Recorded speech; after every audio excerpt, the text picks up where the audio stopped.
What's going on, everybody? It's Cody. Welcome back to the channel. 5K to first here. Finally an upgrade in price and prize pool. 5K to first for the Women's Olympic Showdown here in the knockout stage. USA versus Nigeria. Let's look back at my lineups from this last Showdown slate. It was a rough one. I had two really profitable ones, and then this last game against Germany, the wheels fell off a little bit. Asia and Stewie both were pretty limited. Lost out on some minutes. Stewie had her worst game by far. And then Satu didn't have a great game. Fee had a good game. Gazelsoder had a really good game. Mentioned how high I was on her and Peterson. Peterson wasn't the best. But 4 of my 5 lineups played Diana Taurasi and her 6 minutes and her 1.5 fantasy points. So this was the only lineup that cashed. Obviously, really rough slate for me. But I took a stand on a cheap Diana Taurasi. Didn't work out, sadly. It happens, but really happy with these women's showdowns so far.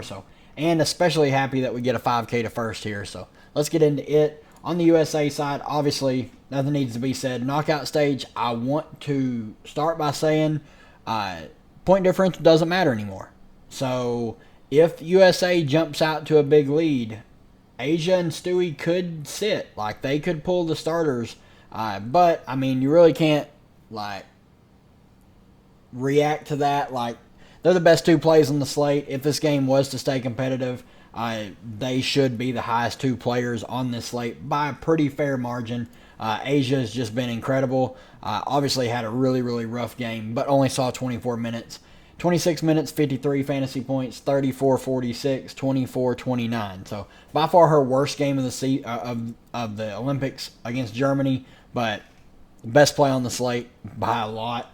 Brianna Stewart not too far behind her. Only played 17 minutes last time out. Which is really weird. Obviously, big ceilings, 42 and 50 in the 2 games before that. Just need the game to stay somewhat competitive, and those 2 will smash. Still, first 2 players in any lineup, in my opinion, should be Asia and Stewie, and then build off that. Sabrina Ionescu, 9K, really hard to get to her. But I will say, Chelsea Gray, let's scroll down here. Chelsea Gray has played 9 and 6 minutes the past 2 games. She has looked absolutely awful since this first game where she had 13 assists. I mentioned it then. It was a complete outlier. Reeve has went with a quick hook on her and Diana Taurasi the past 2 games, and they have ran away with it. Like the younger guards coming off the bench, it would not shock me if they change up the starting lineup. Really, Chelsea Gray and Diana Taurasi are in the starting lineup just as here, this is your last Olympics. They're honorary starters. It's really hard to trust either of them. I have zero interest in Chelsea Gray at 5,200. I think you could take shots in deep GPPs on Diana Taurasi, but her floor is 1 rotation and being done. Only 1 rotation, maybe 5 or 6 minutes. Obviously, if she's starting, I feel a little bit more comfortable of her playing these low teens minutes, but she's been really bad this entire Olympic run, so really hard to recommend her even in super large field tournaments. But with that being said, Sabrina Ionescu, 9K, I can't do it. Her minutes tick down. That does tell me that they value her pretty highly. If they're ticking down minutes in their top players, she's one of the top plays off the bench. She should play 15 to 20 minutes. Has been really good in the minutes that she's been given, over a fantasy point per minute. So don't mind her, but 9K is really steep. Alyssa Thomas at 8K, she's been solid the past 2. She was not very good in the first game. She's just going to stuff the stat sheet, and if she scores, she can post a really good game. Obviously, 23 minutes, not expecting that when Brianna Stewart and Asia Wilson get full run. Same thing with BG. Her minutes ticked all the way up to 19. Really expecting her to be around like 11 to 14. She's fine. 7,200 seems a bit overpriced in my opinion. Nafisa Collier, finally price is starting to tick up. 6,200 is really, really solid on her. Fully expect her to play low to mid 20s minutes. She's been really good the past two. Had her best game by far against Germany, but it did come at the expense of Brianna Stewart, so keep that in mind. There's only one ball to go around and a lot of usage monsters that need to be fed. So Chelsea Gray, mentioned her, no interest there. Kelsey Plum, 4,800. Really, any of these other guards you can take shots in tournaments on.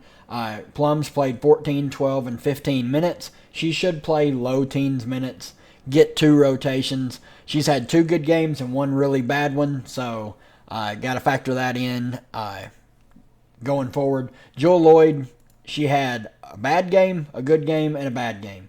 The bad games, she can get limited. In the good games, she can get extended. It's really, really hit or miss with these guards. If you nail them, you have a shot to win big, big money and be right up at the top, just because there's so many clear-cut plays and there's usually 1 or 2 spots you have to fill in.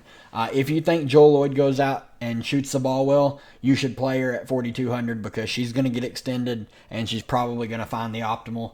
Jackie Young went absolutely nuclear last game. 19, 4, and 2 with 4 steals. Shot 13 times. Not ever expecting that again. But she's a fine play at her price point. Fully expect her to get at least 2 rotations, so don't mind her. Clea Copper was a DNP in the second game, but played 13 minutes against Germany. I think a lot of that was just due to them wanting to pull back and scale back the minutes on some of the starters. So not expecting much from her. If she gets a rotation at this price point, she can pay it off. I have more confidence in her paying that price tag off than DT, but I'm more confident that DT plays than Ka. But let's kick it over here to the Nigeria team that I have a lot of interest in, because this team plays a super tight rotation. They play their starters a ton, and they've played 4 of 5 starters in all 3 games. They changed it up in one game. It was the middle game where they started Musa in this middle game against France, but she's still played 33, 29, and 21 minutes in the 3 games. She's going to shoot it when she's out there. She's a good rebounder. She's a big, but she can stretch the floor. I don't know what the pricing is for her. She is $2,000. That's utterly ridiculous. She's one of the best plays on the slate, point per dollar wise, no matter if she starts or not, just because of her price and what she allows you to fit in. But the other 4 starters, you got Kalu,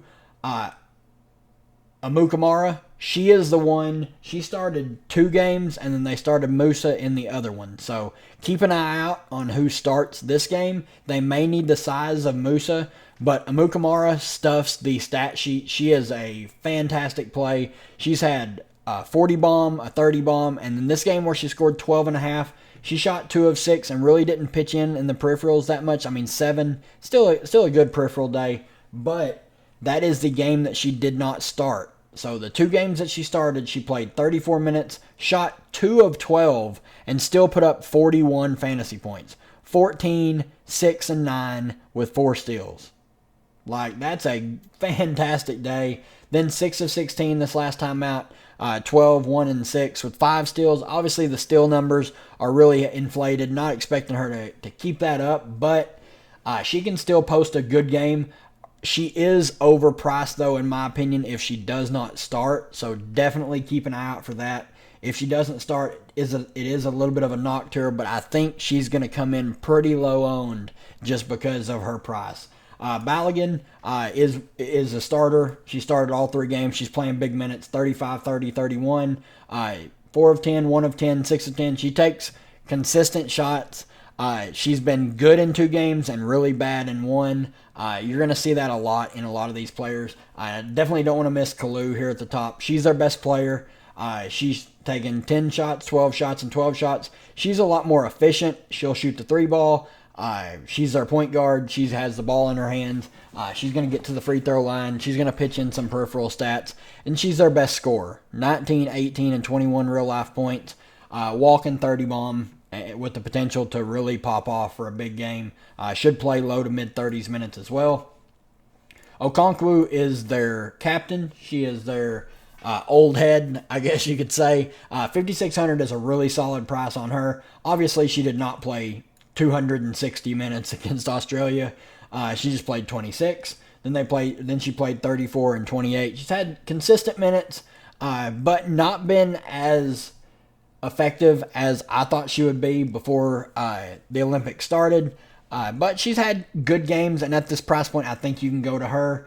Kunai, I guess that's how you say her name. She has started all 3 games in the pool play, only playing high teens minutes, 16, 18, and 18. She's been solid, 11, 13, and 23 fantasy points. She's a good rebounder. Not the best scorer. Doesn't take very many shots, but at that price point, I think you can take shots on her, absolutely. Inabasi is in play off the bench, 3,600, played 13, 10, and 20 minutes, 7, 5, and 24 fantasy points. Obviously, her best game was the last one when she got extended.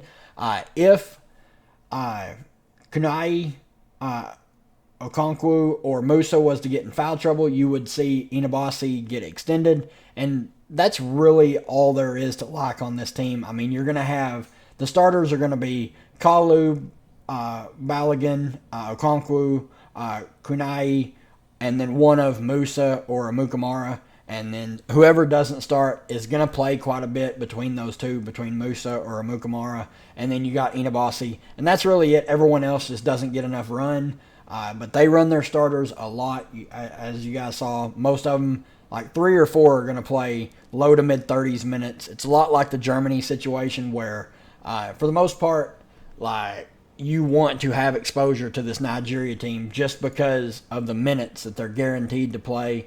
Even if they're going to get blown out, like if they get blown out here, their starters are still going to play because it's the end for them. Like, they don't get another game after this. So, whereas Team USA, like if they're ahead by quite a bit, they may pull their starters. Nigeria would not. So, you're definitely going to want some exposure. Probably like at least 2 Nigeria players. I think 3-3 could be possible, but 4-2 definitely. But good luck to everybody, and we'll see you for the next one.